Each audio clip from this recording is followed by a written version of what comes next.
हम सबका बचपन बहुत सारी चीज़ों के बीच में बीता है। बचपन में हम बहुत सारे कार्टून शोज देखा करते थे, लाइक छोटा भीम, बेन 10, डोरेमोन एक्सेट्रा। उनमें से दो कार्टून जो थे वो मेरे मोस्ट फेवरेट कार्टून में से एक थे।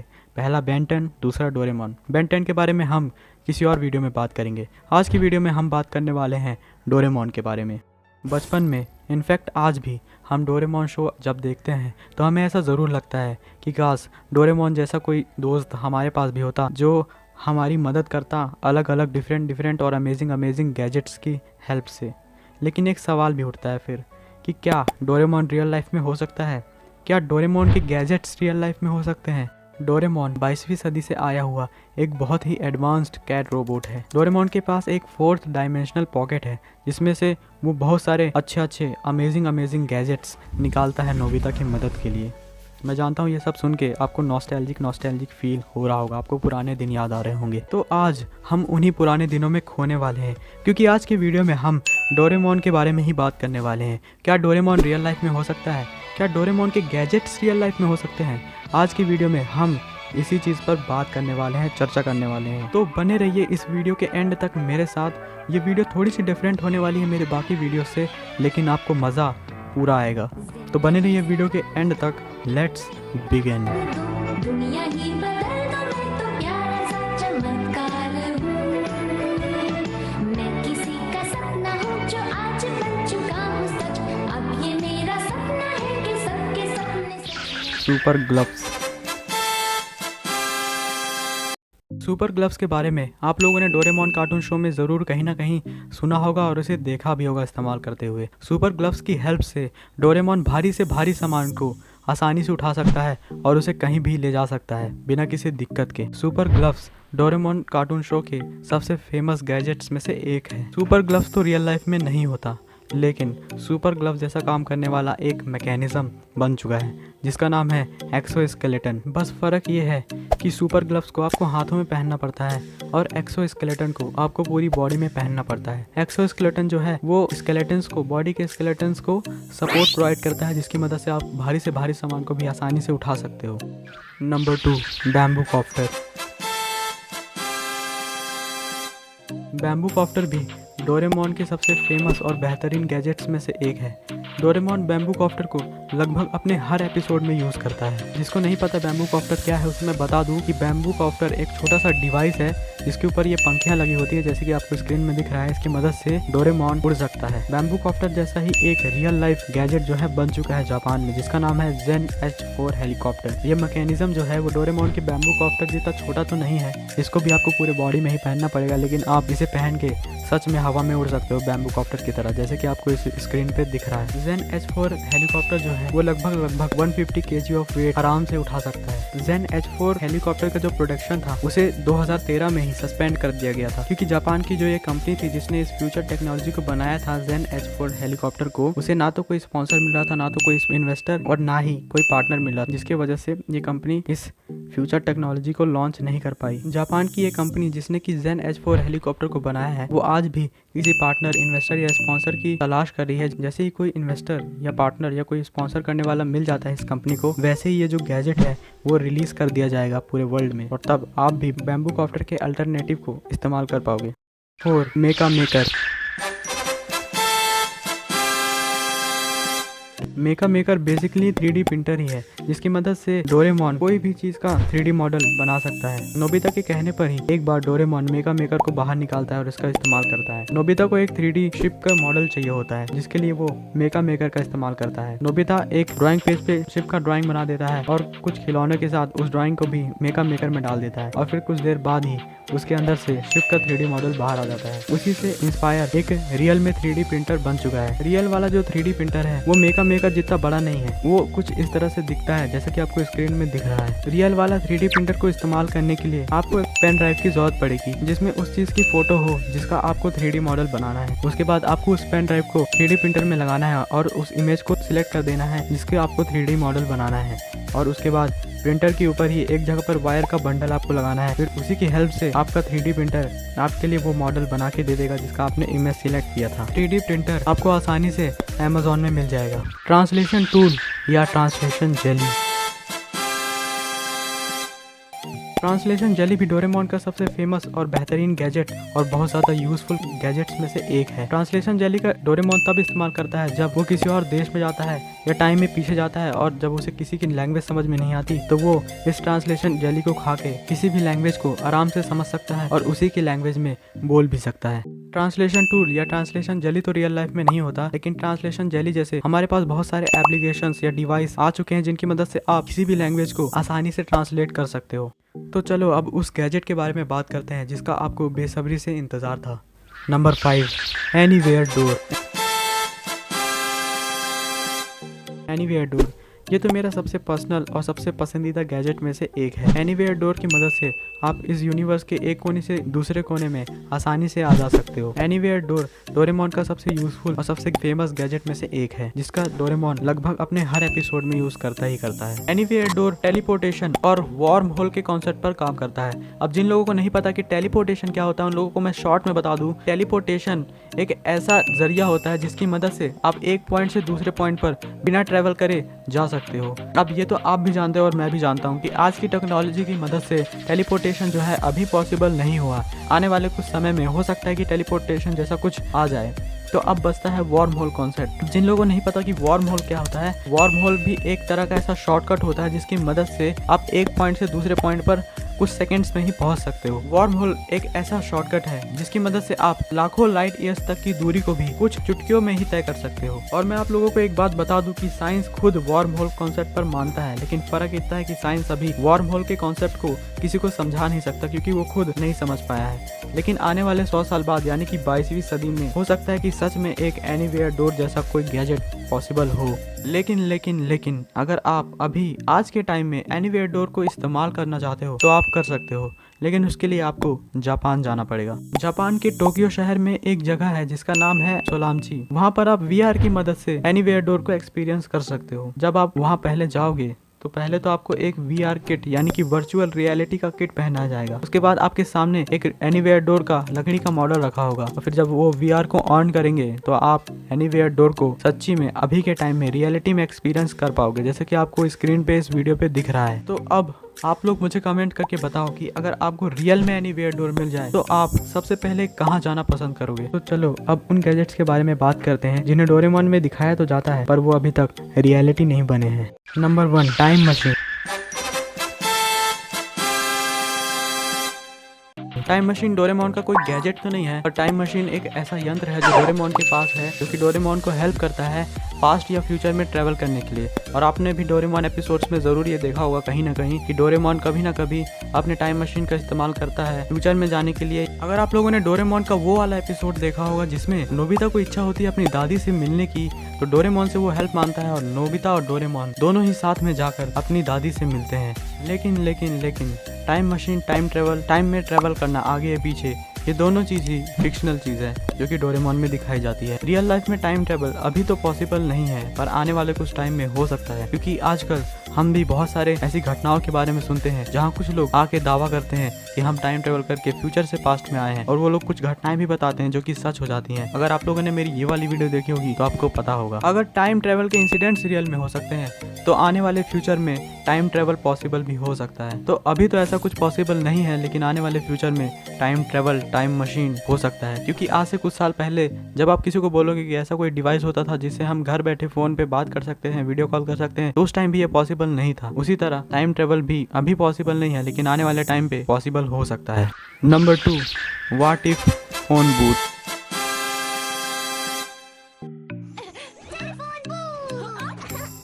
तुम्हें पता है ना कि हमें क्या करना है, और ध्यान रहे कोई गड़बड़ मत करना। ठीक है।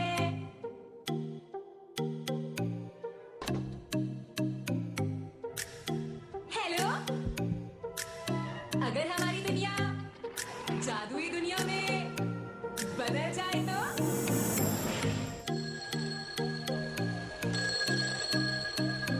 ठीक है, अब हम जादू इस्तेमाल कर सकते हैं। जैसा कि आपने इस क्लिप में देखा कि Nobita what if phone booth यानी कि टेलीफोन बूथ के अंदर जाकर बोलता है अगर हमारी दुनिया जादुई दुनिया में बदल जाए। नोबिता के इतने बोलने के तुरंत बाद ही टेलीफोन बूथ से एक रिंग बजती है और उसके बाद नोबिता की दुनिया एक्चुअल में द मैजिकल वर्ल्ड यानी कि जादुई दुनिया में बदल जाती है। टेलीफोन बूथ या फिर व्हाट इफ फोन बूथ। ये जो गैजेट है ये आपकी इच्छा के अनुसार जो आप मांगोगे उसके अनुसार ही दुनिया की रियलिटी को बदल देता है। अब बहुत सारे लोग ये सोचते हैं और मानते हैं कि जब कोई व्हाट इफ फोन बूथ के अंदर जाकर अपनी विश बताता है तो व्हाट इफ फोन बूथ क्या करता है, उसी दुनिया की रियलिटी को बदल देता है, जबकि ऐसा पॉसिबल नहीं है। एक्चुअल में होता कुछ और है। एक्चुअल में होता ये है कि जब कोई व्हाट इफ टेलीफोन बूथ से अपनी इच्छा बताता है तो व्हाट इफ फोन बूथ उस इच्छा के अनुसार उस आदमी के लिए एक अलग नया यूनिवर्स क्रिएट कर देता है, जहाँ पर सब कुछ वैसा ही रहता है जैसे कि रियल यूनिवर्स में रहता है। बट एक चीज बदल जाती है, जो है उस आदमी की विश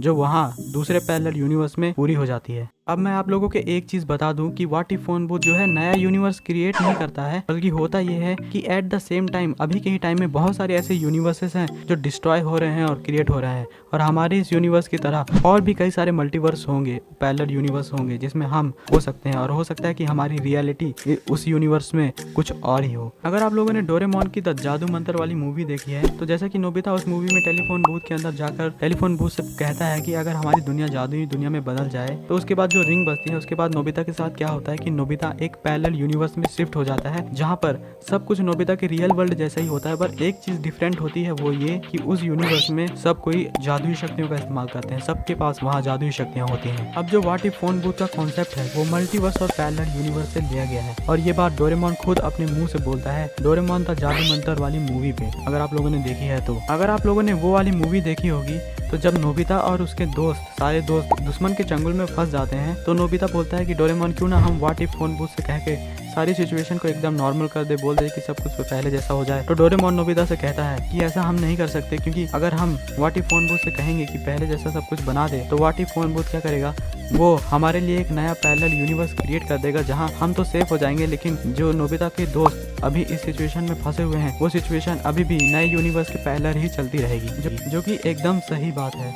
अब साइंस भी पैरेलल यूनिवर्स और मल्टीवर्स को मानता है, पर वो लोगों के सामने खुलकर नहीं बात करता, क्योंकि साइंस के पास ऐसा कोई ठोस सबूत नहीं है जिससे कि वो मल्टीवर्स और पैरेलल यूनिवर्स को प्रूव कर सके। तो अब बात रहती है कि क्या what if phone booth reality में बन सकता है, तो इसका आंसर है यस, बिल्कुल ये पॉसिबल है। अगर साइंस किसी तरह मल्टीवर्स में ट्रेवल करने का कोई रास्ता ढूंढ ले तो what if phone booth real में बन सकता है, पर साइंस ऐसा कब तक कर पाएगा ये मैं नहीं कह सकता, पर इतना जरूर कह सकता हूँ कि व्हाट इफ फोन बूथ जैसा गैजेट बनने में बहुत समय लग जाएगा। Number 3, 4 dimensional pocket. डोरेमोन का 4 डायमेंशनल पॉकेट एक ऐसा पॉकेट है जिसमें इन्फिनिटी अमाउंट ऑफ स्टोरेज है। मतलब डोरेमोन चाहे जितनी भी चीजें अपने 4 डायमेंशनल पॉकेट में रख सकता है, उससे कोई फर्क नहीं पड़ता कि डोरेमोन कितनी बड़ी चीज, कितनी छोटी चीज या कितनी ज्यादा चीज अपने 4 डायमेंशनल पॉकेट में रख रहा है। डोरेमोन का 4 डायमेंशनल पॉकेट काम कैसे करता है? डोरेमोन के पास जो 4 डायमेंशनल पॉकेट है वो किसी पोर्टल की तरह काम करता है। जब भी डोरेमोन अपने 4 डायमेंशनल पॉकेट के अंदर अपना कोई गैजेट रखता है तो वो गैजेट डोरेमोन के पॉकेट से होते हुए किसी और डायमेंशन में जाके स्टोर हो जाता है। 22वीं सेंचुरी में ही जाके स्टोर होता है किसी और डायमेंशन में। और मैं आप लोगों को बता दूं कि ये जो थ्योरी है ये सिर्फ एक थ्योरी है, लोगों ने ऐसा बनाया है कि ऐसा होता होगा। और एक और थ्योरी है जो मैं आपको बताता हूँ कि डोरेमोन जब अपने 4 डायमेंशनल पॉकेट में कुछ रखता है तो वो क्या होती है, कोई भी गैजेट या कोई भी चीज वो श्रिंक हो जाती है डोरेमोन के पॉकेट में जाने के बाद। और जब डोरेमोन अपने पॉकेट से उसी गैजेट को दोबारा से निकालता है तो गैजेट वापस अपने नॉर्मल साइज में आ जाता है। मेरे को तो पहली वाली थ्योरी ही सही लगती है। आपको कौन सी थ्योरी सही लगती है 4 डायमेंशनल पॉकेट से लेकर, आप लोग मुझे कमेंट्स में बताना। तो अब बात करते हैं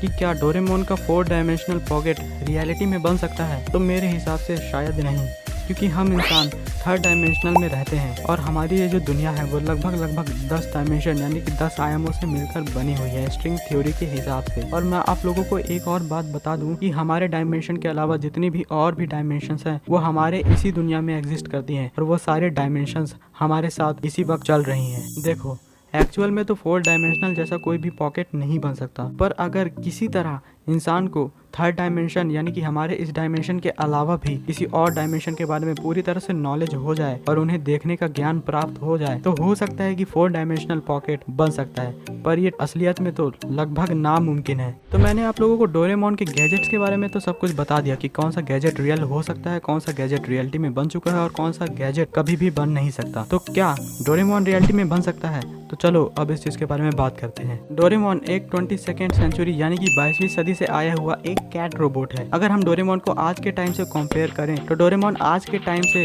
कुछ ज्यादा ही एडवांस है और डोरेमोन को तो स्टार्ट किया गया था 1970 में। तो जरा सोचो कि जिसने डोरेमोन को क्रिएट किया वो कितना ज्यादा क्रिएटिव होगा, उसने क्या क्या नहीं सोचा होगा एनीवेयर डोर के बारे में, टाइम मशीन के बारे में उस टाइम पे, जबकि आज के टाइम में भी ऐसा कुछ पॉसिबल नहीं है। अगर हम लोग डोरेमोन को ध्यान से नोटिस करें तो डोरेमोन के जितने भी बिहेवियर्स हैं वो लगभग एक इंसान की तरह ही है। डोरेमोन इंसानों की तरह खाना खाता है, इंसानों की तरह ही हंसता है, रोता है और इंसानों की तरह बात भी करता है। डोरेमोन एक AI बेस्ड रोबोट है, यानी कि आर्टिफिशियल इंटेलिजेंस, और डोरेमोन का जो AI है वो बहुत ज्यादा ही स्ट्रॉन्ग है आज के टाइम से कंपेयर किया जाए तो। डोरेमोन का AI इतना ज्यादा एडवांस है कि डोरेमोन खुद से अपने डिसीजन ले सकता है। हमारे पास डोरेमोन जैसा तो कोई रोबोट नहीं है, लेकिन एक रोबोट है जिसका नाम है सोफिया। आप लोगों ने इसके बारे में जरूर सुना होगा। सोफिया भी एक AI बेस्ड रोबोट है, पर ये डोरेमोन की तरह हंस बोल नहीं सकती। सोफिया के अंदर कोई इमोशंस नहीं है, लेकिन सोफिया आपके हर सवाल का जवाब दे सकती है। सोफिया सिर्फ वही काम कर सकती है जो उसके अंदर फीड किया गया है। सोफिया डोरेमोन की तरह कोई भी हरकत नहीं कर सकती। डोरेमोन एक बहुत ही एडवांस्ड रोबोट है। हमारा आज का AI भी इतना एडवांस नहीं है कि वो खुद का डिसीजन खुद ले सके। डोरेमोन जैसा रोबोट रियल में तो हो सकता है, पर मेरे को लगता है कि आने वाले कुछ सालों तक, 1000 सालों तक तो डोरेमोन जैसा कोई रोबोट बन नहीं सकता। लेकिन साइंस चाहे तो ऐसा कर सकता है, पर साइंस भी डोरेमोन जैसा कोई रोबोट बनाने से पहले 100 बार सोचेगा, क्योंकि अगर हम किसी रोबोट के अंदर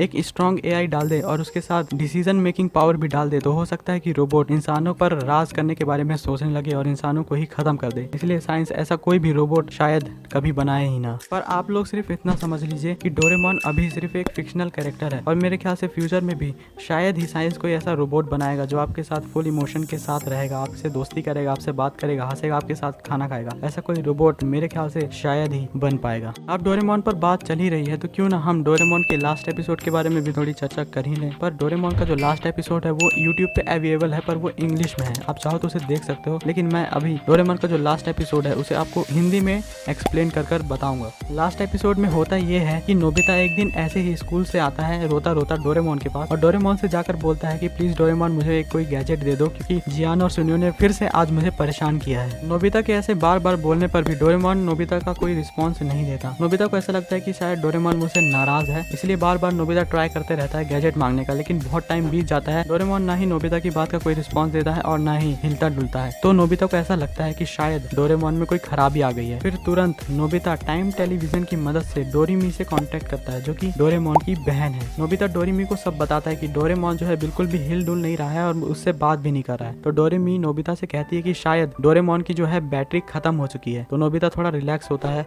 और बोलता है कि हर्ष चलो बैटरी खत्म हुई है, तुम यहाँ आकर डोरेमोन की बैटरी रिप्लेस कर दो। तो डोरेमी नोबिता से कहती है कि ये काम इतना अभी आसान नहीं है, क्योंकि जितने भी कैट रोबोट्स होते हैं उनकी जो बैटरीज होती है वो उनके कानों से होके जाती हैं, और डोरेमोन जो था वो पहले से ही अपने कान खो चुका था। फिर डोरेमी नोबिता से कहती है कि अगर हम डोरेमोन की बैटरीज को रिप्लेस करेंगे तो हो सकता है कि डोरेमोन की सारी पुरानी यादें उसके दिमाग से, उसकी मेमोरी से पूरी तरह से इरेज हो जाएं। हो सकता है कि वो तुम्हारे बारे में भी पूरी तरह से भूल जाए। ये सब सुन के नोबिता बहुत ज्यादा शॉक्ड हो जाता है, डिप्रेस्ड हो जाता है कि ऐसा कैसे हो सकता है। फिर नोबिता डोरेमी से पूछता है कि अगर मैं डोरेमोन को टाइम मशीन के जरिए 22वीं सेंचुरी में लेके आऊं और अगर उसके कान वापस से लगा दिए जाए और उसकी बैटरीज को रिप्लेस कर दिया जाए, तब तो ऐसा कुछ नहीं होगा ना, तब तो डोरेमोन का याददाश्त वैसे ही रहेगा ना जैसा है। तब डोरेमी नोबिता से कहती है कि ये काम भी पॉसिबल नहीं है, क्योंकि डोरेमोन के खराब हो जाने के कारण तुम डोरेमोन का टाइम मशीन इस्तेमाल नहीं कर सकते और ना ही उसका 4 डायमेंशनल पॉकेट इस्तेमाल कर सकते हो। डोरेमी की ये सारी बातें सुनकर नोबिता और भी ज्यादा डिप्रेस्ड और दुखी हो जाता है। फिर नोबिता डोरेमी से कहता है कि क्या कोई रास्ता नहीं है डोरेमोन को ठीक करने का। तो डोरेमी उसे कहती है